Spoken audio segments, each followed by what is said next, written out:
right, guys. We're at the first episode of Real Talk with Abdul. Our first guest is Daniel Norman, right? Yeah.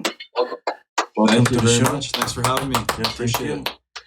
So you're a boxing coach and trainer, and also run a promotion as well, right? Yeah. So just tell us about how did you get started first with boxing and stuff? Yeah, sure. So I go way back.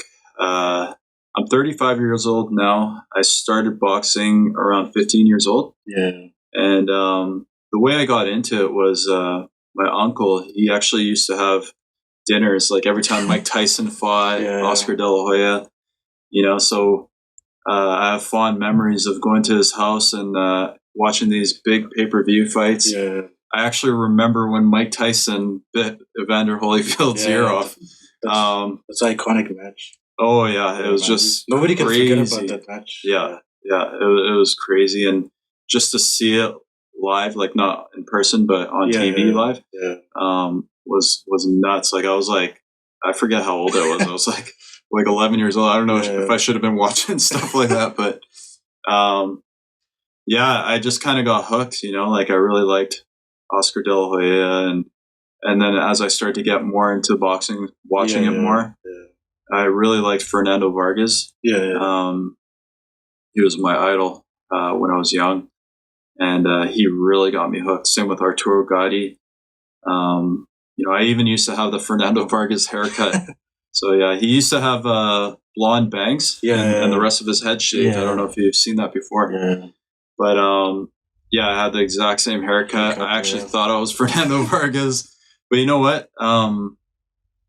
It helped me with boxing because it gave me confidence, and I liked his fearless attitude. And I kind of adopted it, So I began as a fan, and then that turned into wanting to compete. So I've always been around like combat sports / martial arts because my father is a really accomplished Taekwondo instructor. And my entire family had to go through Taekwondo. It was like a prerequisite to be a part of the Norman family. But I just wasn't super into kicking and stuff like that. So shortly, after doing Taekwondo for a while, I wanted to get into something else, and I already liked boxing as a fan. So I was like, why not try it? And then I got hooked onto it. And then I started fighting. I just turned 16 years old, and my first fight, it wasn't sanctioned by Boxing BC, so the rules were a little sketchy. It was more like a tough man type bout, and I fought a man who was like 32, 33 years old, and apparently had like you were 16, at that time. Yeah, just turned 16. Wow. He had about, I think, like 5 to 10 fights. And I haven't fought at that point. So it was a really tough fight. It was 4 rounds, which normally would be 3 rounds under Boxing BC rules. And he definitely had more skill than me, but I was in such tremendous shape, and I refused to lose. And I just walked through all the punches and just treat it more like an actual fight rather than like boxing. And I won the fight. And then from there, I decided to go to a different gym, because this gym was in North Vancouver, which is where I grew up. And I used to travel all the way out to Surrey after school every day, which took me like an hour and a half, like transit bus, C bus, SkyTrain all the way to the end. And I went to a gym called Titan Boxing in Whalley, Surrey. And I was the first fighter out of that gym. And I had about, I think, another 6 or 7 amateur fights. And I got to train with like former world champion Tony Pep. He started training there when he came back from Las Vegas. And then because he was training there, all the top boxers in BC used to come to that gym. And they all had a lot of experience. We used to do round robins. Then they threw me in there. So all these guys had like 50 to 100 fights. And then there was like pro fighters. And then there was me, like 1 fight, 2 fights, So my skill level progressed really fast going against those guys, and and it just really helped me for my bouts after that, because I was lucky to have that type of sparring, and so that was kind of like my boxing fights. I always envisioned turning pro, but the issue at that time was the pro scene was very weak. Like it still is very weak, and it has been for several years, right? Like back in the day, it used to be a lot stronger. So you're not competing anymore? No, I stopped competing a long time ago. Just training. Like my vision was to turn pro, but because there was no path, like there was nothing really here. Ultimately, I decided to not put all my eggs in one basket because I knew if I was going to do that, I would put 100% into it. I didn't really see a bright future here.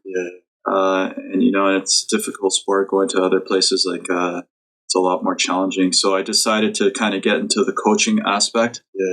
And then over the years, just in and out private sessions, teaching at different gyms, really developed a passion for coaching.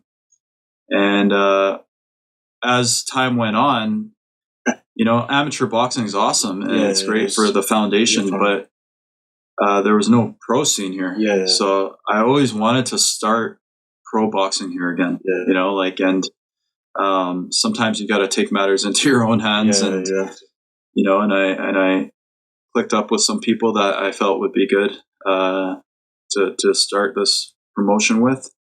And then we started putting on events, and one thing led to another.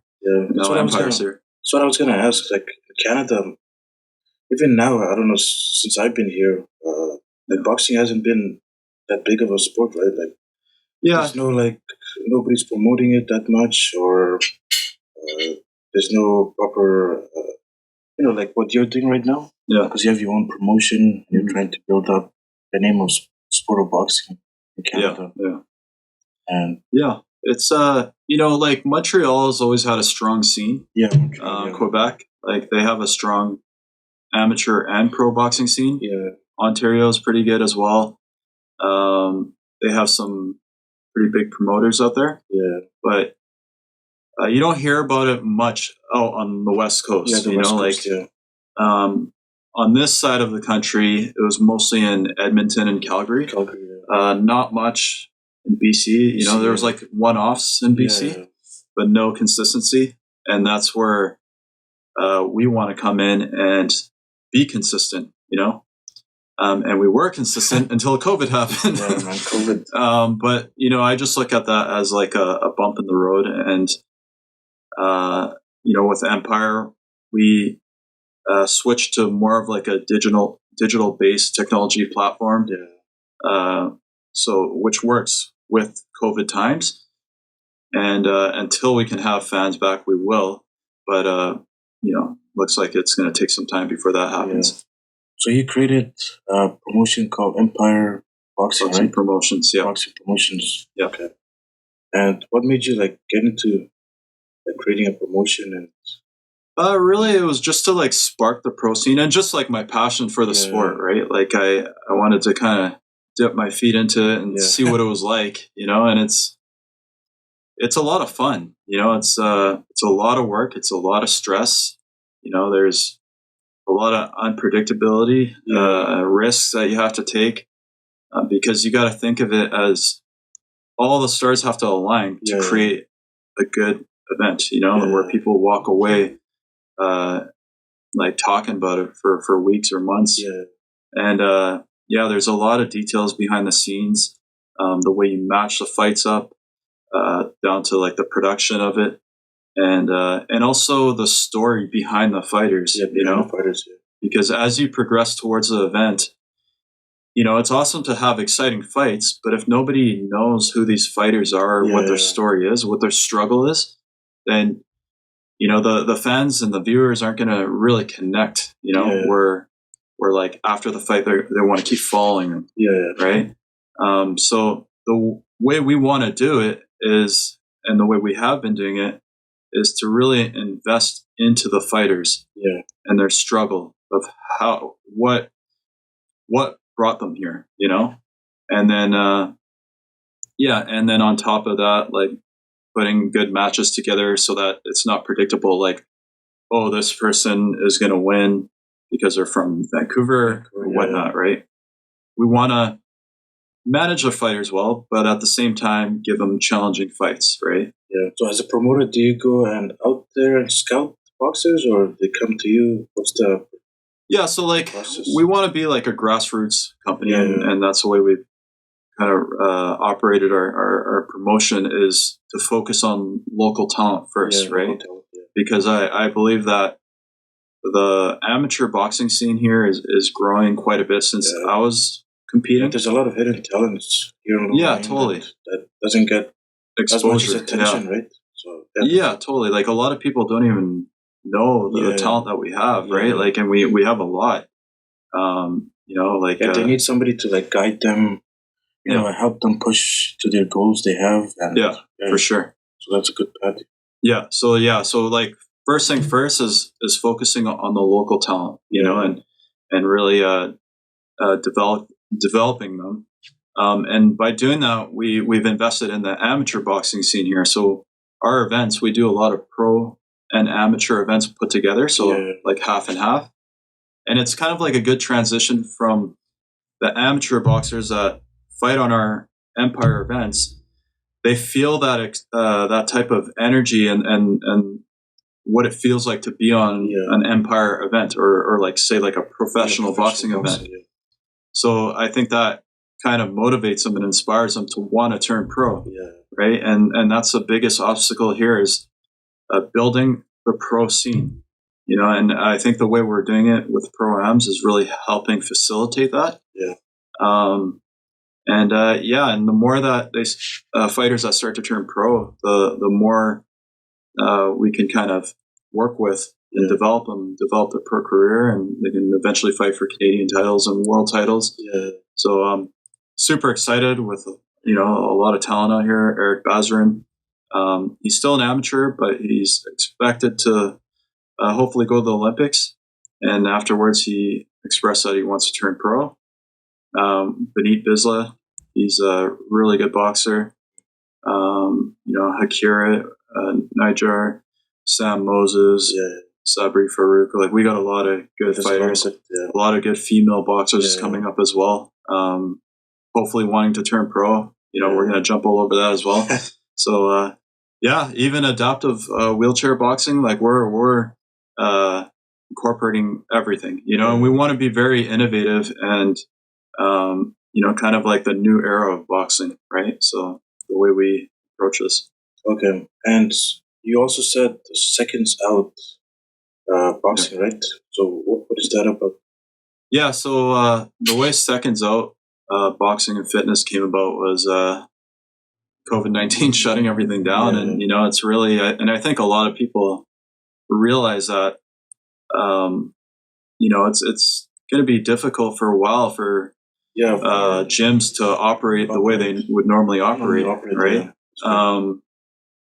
So Seconds Out came about as a way to train from your home, from anywhere really. Like, as long as you have a mobile device, and providing like a fitness and boxing technique platform, where it's not just like solely fitness based. Because I've seen a lot of that. I've seen a lot of good box fit type. Yeah, there's a lot of like programs out there, right? So that's what I was going to ask. Like, what makes you guys better than most of the and I think things that are out there as well? Yeah, I think like we bring the fitness aspect like 100%, and we bring the boxing technique aspect, right? So one of our main instructor, Jenna Attar, she's very experienced with the fitness and the boxing. Like, she's competed, and then together we focus on like the technique aspect, and then she's like kind of like the conduit to the people.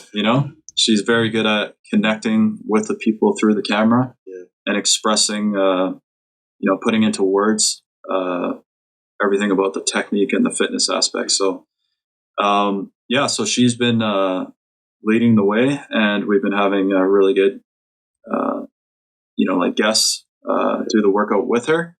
So it's so if people want to work out, is there like a subscription they have to pay? Is it all? Yeah. So right now, like we're going over the whole the way we want to approach it.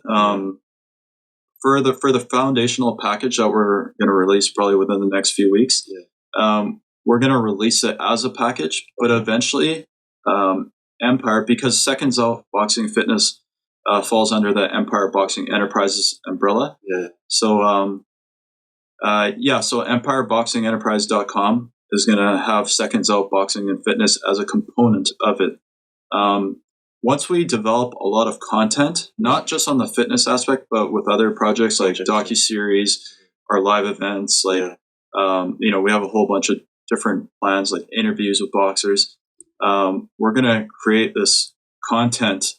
And once we reach a certain amount that we want to have, we're going to turn the website into like a subscription-based, kind of like Netflix, Netflix, And and there's always going to be new content, new boxing classes, and hopefully we can start doing events. Luckily we got one event in during COVID times, which was the first indoor boxing event in Canada, pro or amateur, which was like a huge accomplishment. Yeah, I saw that event. It was a real fun fights to watch. That's for sure. Thank you. Yeah, a lot of people that missed out. Like next event, they should really register. Yeah, watch the fights. We put our heart and soul. We put a lot on the line to put these events together, right? Because you're getting questioned by a lot of regulators. You got to jump through several hoops, especially when you're one of the first. Yeah, a lot of doubters out there too, right? Yeah, exactly. They're skeptical. Like they might think we're not doing it safe, but safety is our number one priority, right? Yeah. So I come from a health and safety background, so I take it super serious. And same with my business partners, right? The last thing we want is a COVID case at our event. Yeah. So it was a no crowd event, live stream, pay-per-view, and we had the craziest protocols you could ever think of. We had a procedure, a plan for every little detail.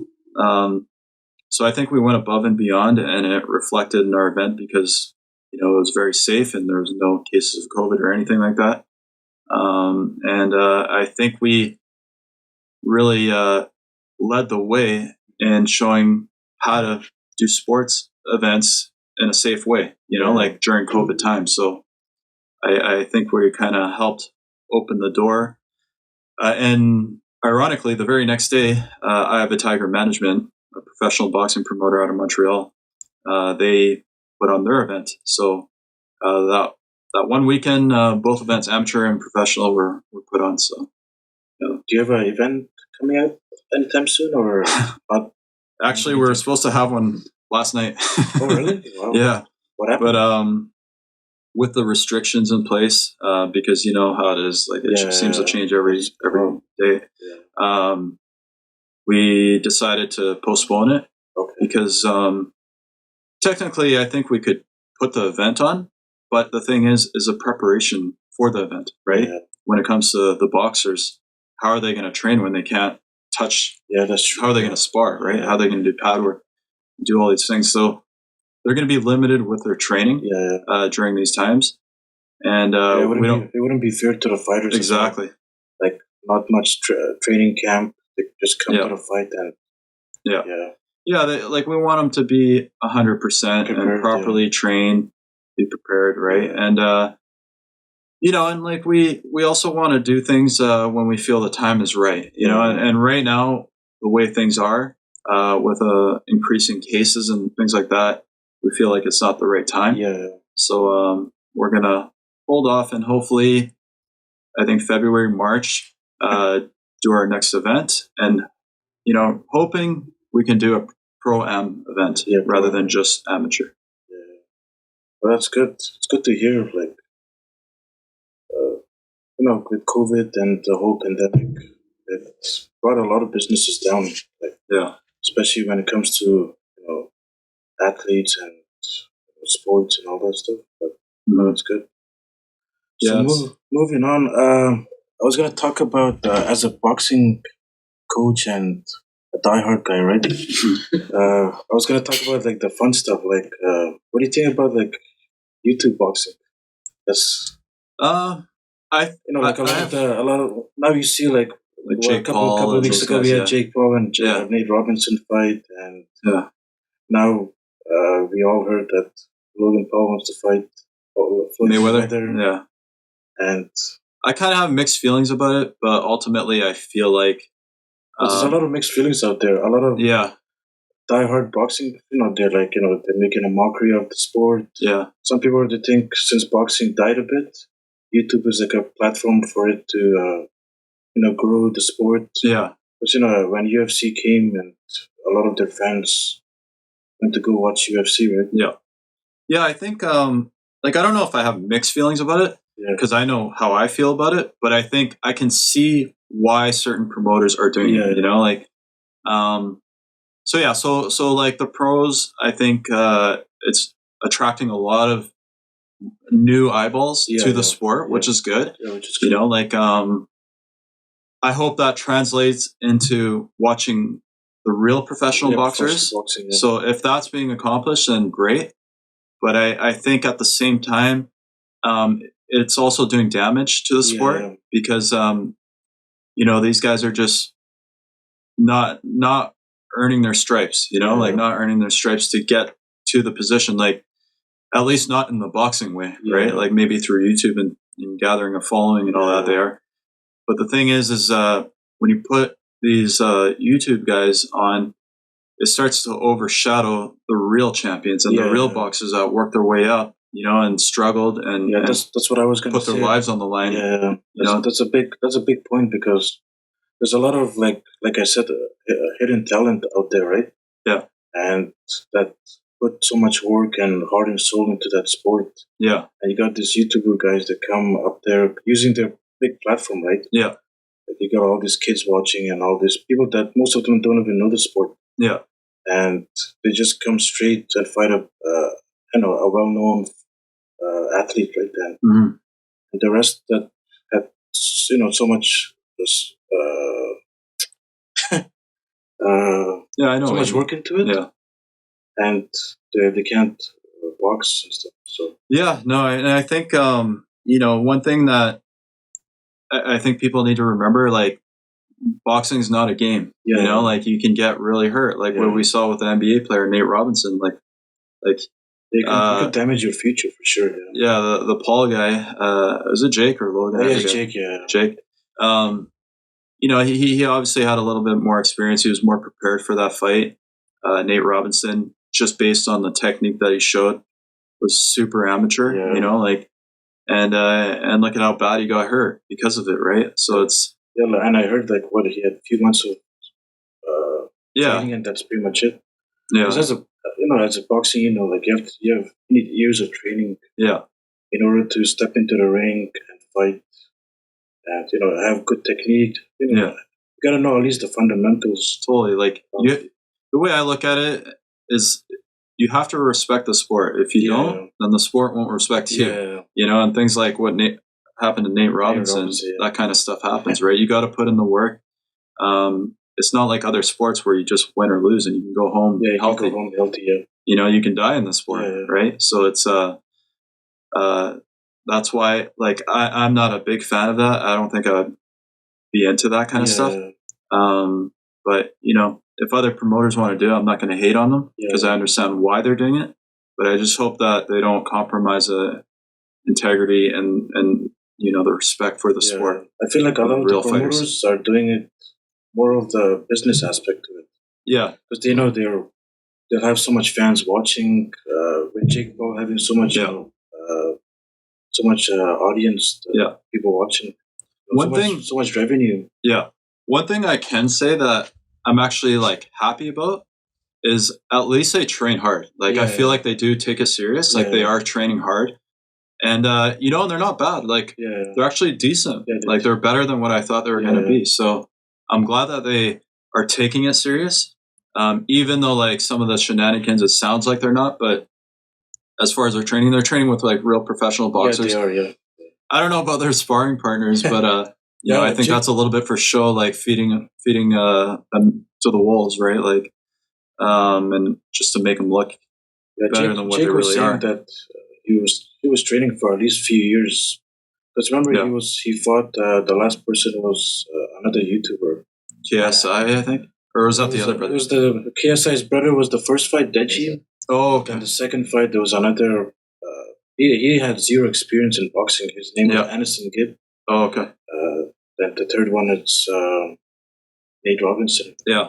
The three past fighters he fought, all of them were all either YouTubers or people that had zero experience in boxing. Yeah, like I remember watching KSI against one of the Paul brothers, and you know, like the thing I didn't like was they were ahead of like Billy Joe Saunders, or they're ahead of like Devin Haney, you know, like, and those guys are like Badu champions, Jack, you know. Badu Jack, like the last fight. Like if you're gonna put them in like the earlier, like put them before them, because I feel like that's kind of disrespectful. And I see why the fighters might not complain, because they're looking at it in a business perspective, oh, they're gonna bring more viewers, therefore I'll get more exposure. More money, So I see that, but I think it's a promoter's responsibility to always maintain that level of respect for the sport, or else real boxing enthusiasts aren't going to respect that promotion anymore. You know, like at least that's the way I see it.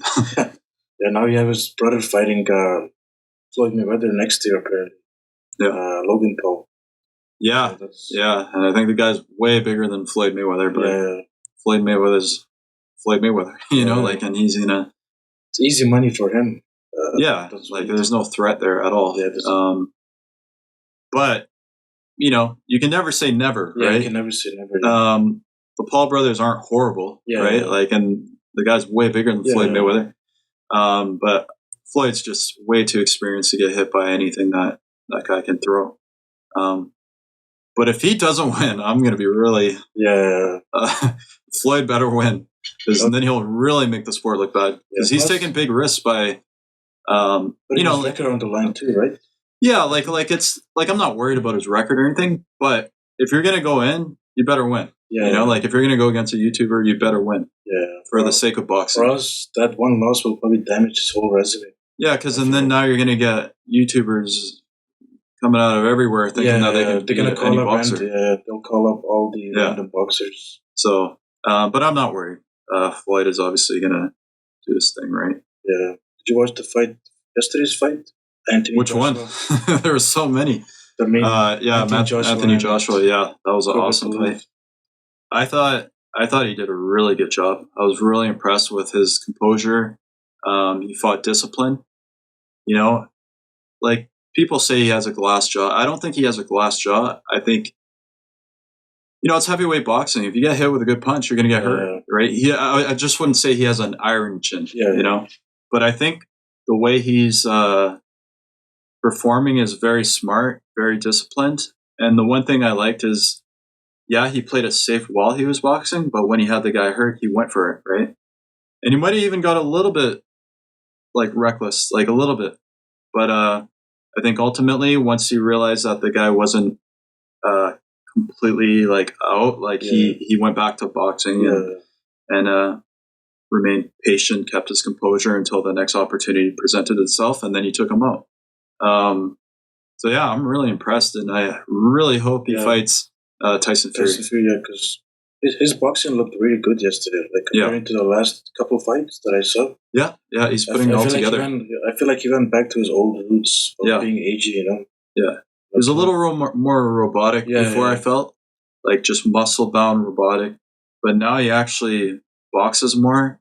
I feel like, you know, his intelligence, his ring IQ, his, you know, little moves that he's doing, like pull counters and stuff like that. Like, he's putting everything together really well, and I think the Andy Ruiz fight made him a better fighter. Yeah, it made him a better fighter. Yeah, sometimes you need that one loss. To, like, you know, get back.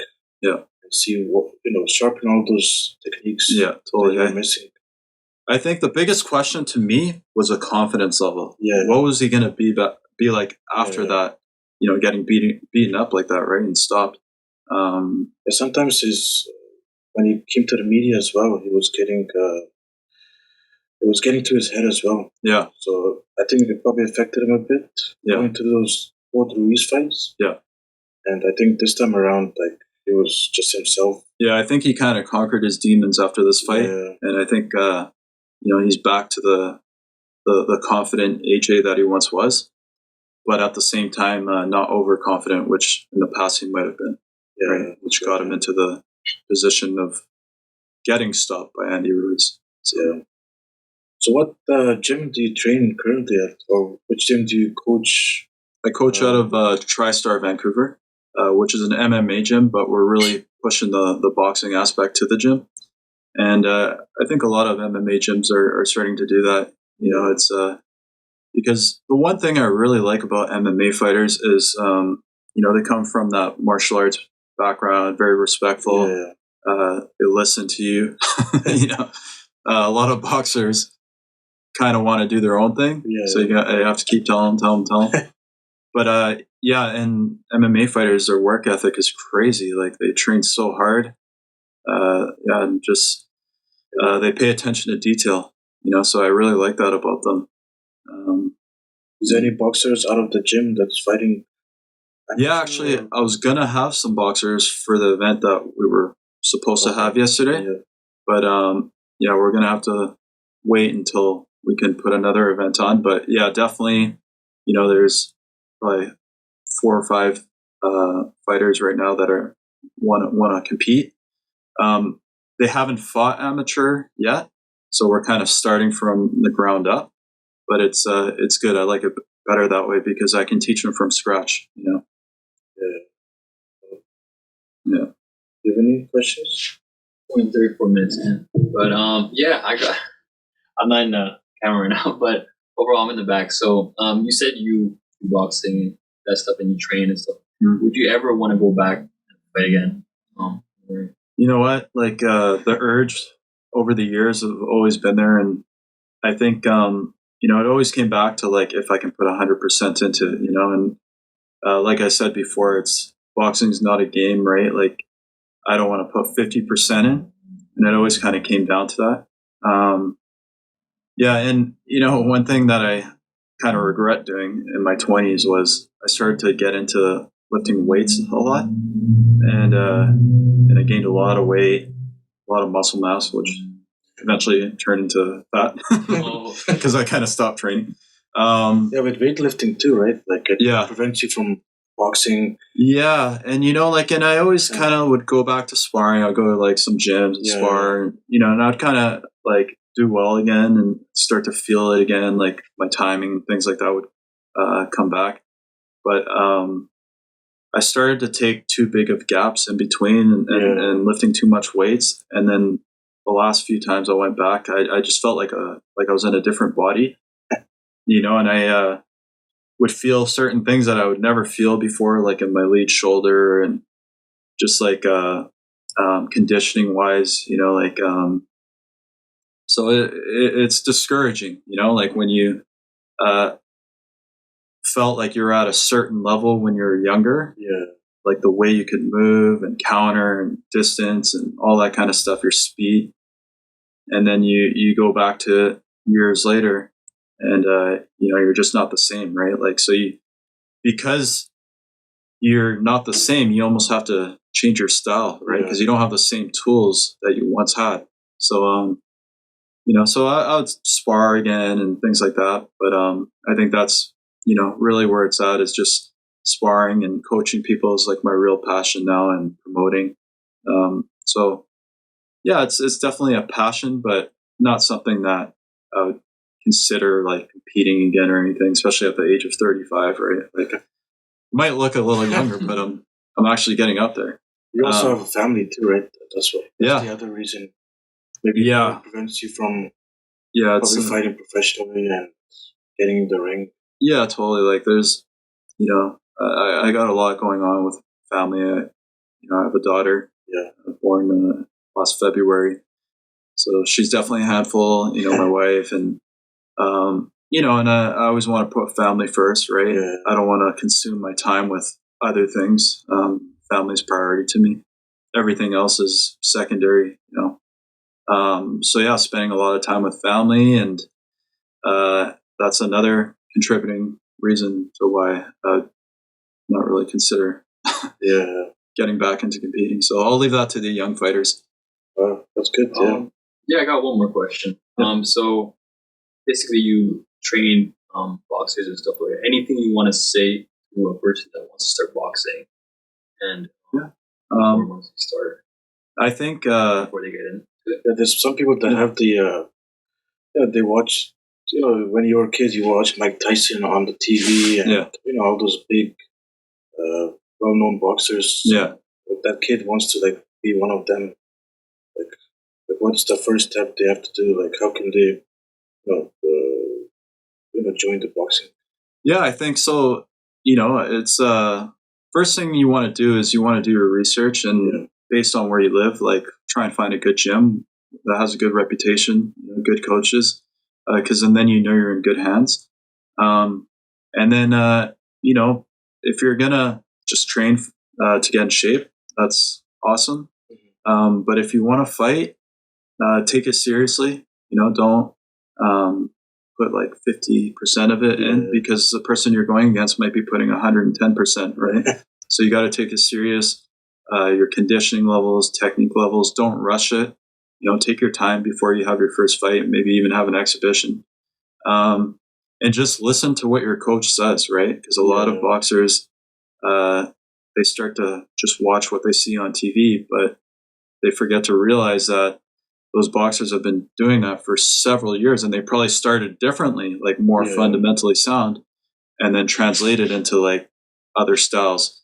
But you can't just jump into that other style. So really stick to the fundamentals, put 100% into it, have fun with it, listen to your coaches, and persevere, because boxing is kind of like a love-hate relationship, because at times you feel like you're doing good and you're making progress, and you're feeling sharp and sparring and that kind of thing. And then at times you show up and then you're getting hit, you're getting beat up, and it can be very discouraging, because you feel like maybe you're not progressing. Yeah, you'll be like, "Oh, it's not for me." Yeah, exactly. You'll get so discouraged, right? Yeah, just from that probably one time of sparring. Yeah, and you'll probably say, "Oh, sport's not for me. I should move on to something else." Yeah, totally. And and that's part of the process of getting better. Is sometimes you have to fight people that are more experienced, or just on that particular day they felt better, right? And they're just sharper that day. So you got to persevere. That's what boxing is all about. You got to be mentally strong, and boxing can facilitate mental strength. As you develop, you'll actually become mentally stronger as a result, and it kind of compounds, right? So I think, I think it's a great sport, and I think that you should start in the amateurs, unless you're like Jake Paul and you're going to make millions of dollars, and you can go straight to the pros. Yeah. But get your experience, and if you want to turn pro, I would suggest getting at least 50 amateur fights in. Try to win the provincials, win the nationals, keep pursuing, because the more experience you have, it's like an apprenticeship, right? Mm-hmm. You turn to the pros. And not only does it better prepare you, it also, more promoters know who you are, and they know how you fight, and you have the experience can translate into the professional ranks. So you're more likely to have a promoter want to invest in you, compared to someone who doesn't have much amateur experience and they just turn pro. Nobody knows who you are, right? So there's a lot of reasons you want to take your time, and obviously I think some people also get discouraged with when they start a little bit later. Like say somebody who started when they're 8 years old compared to somebody who's starting when they're 19. There's pros and cons, right? There's pros to starting early, but there's also cons, right? Some of those fighters that start early have taken a lot of punishment over the years. So by the time they turn pro and they have all these fights, they're already damaged goods, but they have a lot of experience. So I think for the older people who are starting a little bit later, yeah, yeah, especially you, Jake. No, I'm just kidding. You know, like you don't have any damage, right? And there's a lot of boxers that started late that have done really well, right? And a lot of boxers that are in their prime, you're usually around like 27 to 30 years old. So, yeah, you know, you still got time. Like, obviously, you might not have as many amateur fights as you wanted, but you can at least have a good handful and then turn pro if that's what you want to do. Have you ever, besides boxing, wanted to do other martial arts? Or what was boxing? Yeah, like I'm a big fan of MMA. I love MMA. You watch UFC? Oh yeah, I watch Bellator, UFC, you know, like ONE FC. Yeah, I've been a fan of MMA for a long time, and GSP got me into it when he beat Matt Hughes. From that day on, I became an instant fan and started to like the other fighters as well. If anybody wants to like get into martial arts, I think GSP is like a perfect example. Yeah, totally. In and out of the octagon. Like he's such a good role model. Yeah. For he's got a cool haircut now. Yeah. I don't know if you've seen it. Yeah. But yeah, he's such a great guy. Yeah, in and out of the octagon.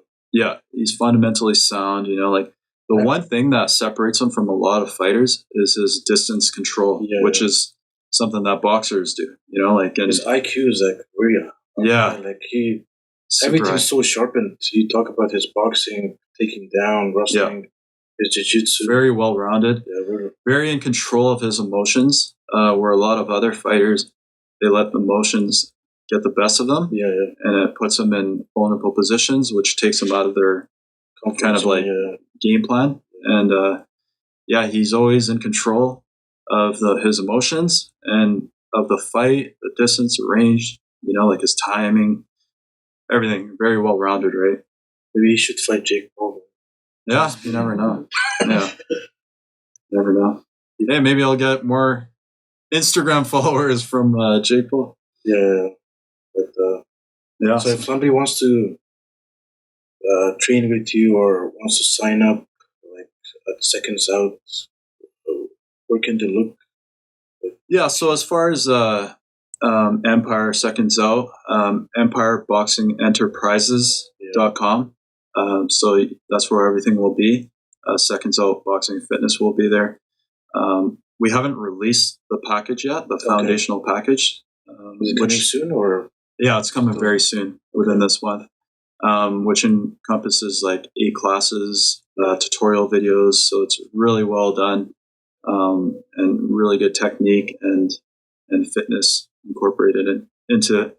And that's where you'll find our live events once we're back up and running. Hopefully, I'm thinking February or March, hopefully, is when we can do our next event.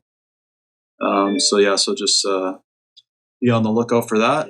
You can follow us on Instagram at Empire Boxing Promotions, and then myself at DSN Boxing. So it's just my initials, DSN. I'll leave all the information as well. Awesome. Thank you. In the description and all the platforms as well. And do you have any questions? No, I think I'm good. We're in 45 minutes in, so awesome. Wow, that went by fast. Yeah, when you start talking, it goes by quick, man. Yeah, it does. That's awesome. That was the first one, so. Yeah, no, that's good. Thank you. I appreciate you guys having me. Yeah, thank you. Yeah, thank you for coming. So it's the first episode, so many more to come, and eventually when the Seconds Out gets packaged out, we'll probably come back again and I'd love to, man. Maybe show some highlights and stuff. Yeah, or your events. Yeah, for sure. It'll be cool. Yeah. Perfect. Awesome. Thank you. Appreciate it. Thank you. No problem. All right.